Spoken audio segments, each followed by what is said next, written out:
CBlez got everybody fired up yesterday. Tagged me on a post on IG. People that you used to think are big breakers, they're actually not anymore. They're turning into repack companies. So I'm gonna go over what a repack is versus a break. A break is when you take a product made by Panini, Topps, Leaf, one of those companies, manufacturers.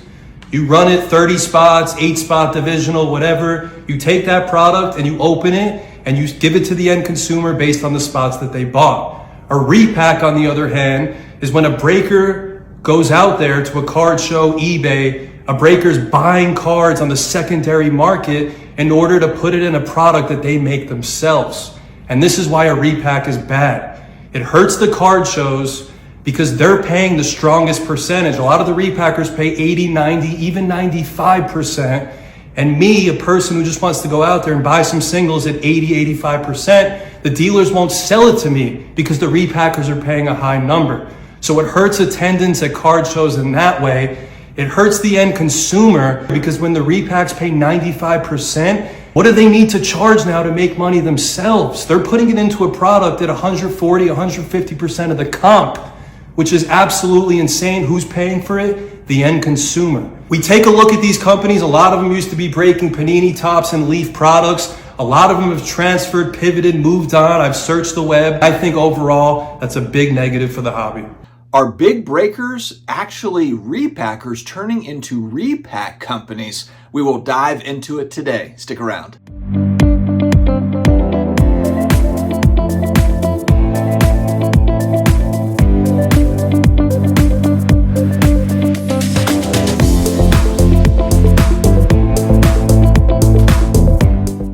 What's going on, sports card hobby family? It is another day. It is another sports card video. We are back again. If you're looking for daily sports card collectible style content, friends, you've come to the right place. Don't forget to hit that subscribe button down below. Also connect with me on IG at SportsCardDad. Huge thanks to today's video sponsor, Hake's Auctions. 1967, the oldest, the best. Hake's can do it all. If you're looking to consign sports cards, non-sports, action figures, comic books, all the different styles of collectibles, Hake's Auctions is the one.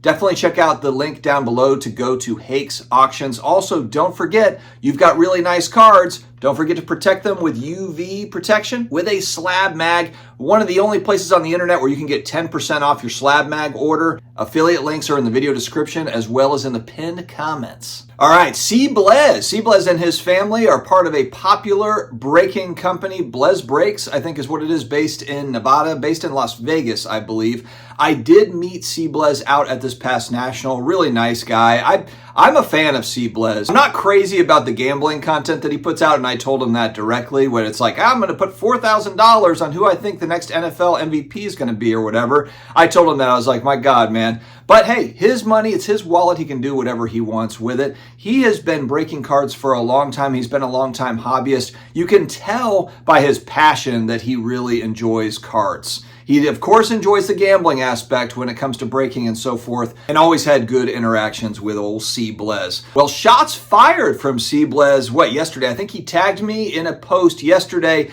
and it was basically about, hey, these big breakers, they're turning into repack companies, and why CBlez doesn't really believe that repack companies are good for the hobby as a whole. We have talked about this on this channel, the rise of repacks and repack companies. I mean, a lot of people swear by this part of the hobby as being a needed part for liquidity. That's kind of the other side of it. That's where you hear like, why do we need repack companies? Well, now what's happening is they're offering 80, 85, 90, 95% sometimes for your singles at a card show. So if you're somebody that's a buyer of singles, you have a lot of stuff in your collection, you're like, man, I want to liquidate. What's an easy way for me to liquidate at the show?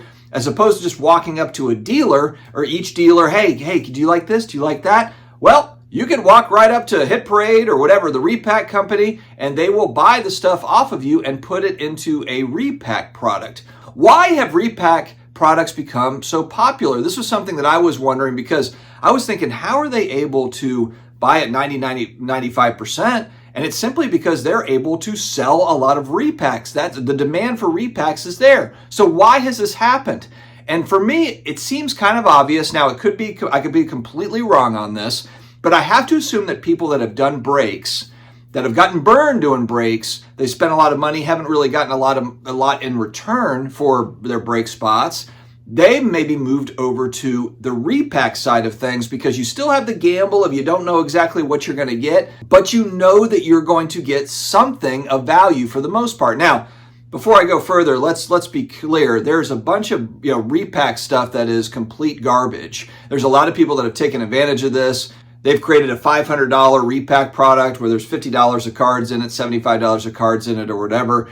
And so there's people that are certainly taking advantage of the boom in repack. So I think that's something to really, it's buyer beware all over the place. But frankly, it's buyer beware with brakes too. I think that we can all agree on is that you've had bad actors both on the repack side as well as on the braking side. Not CBlez and his group, but just we see it all the time. Sports Card Radio talks about, dipping a pack, dipping a card, whatever. There's a lot of people that have really screwed this up. So not only are they not interested in the gamble of the brake, but then they're also not interested in dealing with shenanigans where it's like, hey, am I going to, if I do pull a card, if I do get a card out of a break, am I going to get that card? And so because of this, it's ruined it for the good actors out there. It's ruining it for companies that are doing a good job doing breaks or doing good repacks. And so this is something interesting to watch. A lot of the rise in repacks is a down market.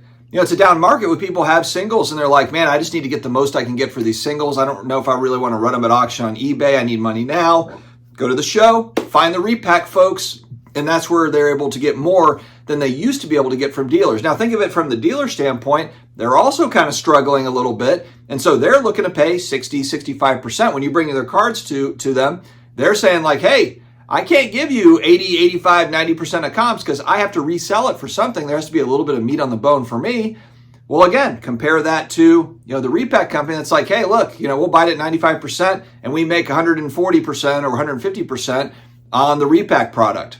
So really the rise of the repack product is just a result of what the industry, what the market has dictated. People that are buying into repacks, I'm sure, I would love to know what percentage of people that buy into repacks did it because they're fed up with brakes, but they still want a little bit of that gamble. I wonder what that percentage is. And full disclosure, I've never bought a repack and I've never bought into a brake. So I'm somebody looking in on the outside. I don't have any skin in the game as far as I don't have a braking company. I don't have a repack company. I'm just speaking as an outsider looking in, kind of watching that part of the hobby. And again, it's not a knock on people that get into brakes and into repacks. I understand the thrill of the chase and all of that. People can spend their money however the hell they want.